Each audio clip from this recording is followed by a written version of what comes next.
sa ligaw ng daan. Ngunit ang Diyos ay nagmahal, hindi niya tayo pinabayaan. Ibinigay ang kanyang anak upang tayo'y maligtas.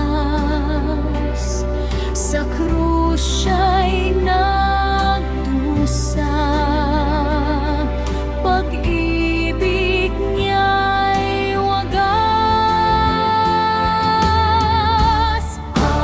Ang Diyos ang nagsakripisyo sa sanlibutan upang tayo'y magkaroon ng kaligtasan. Sa kanyang dugo tayo'y tinubos. Pag-ibig ng Diyos ay walang katapusan.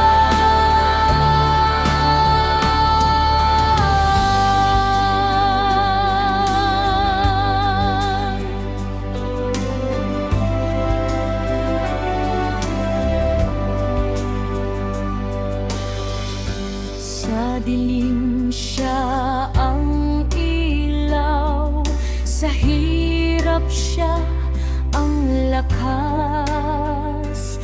Ang kanyang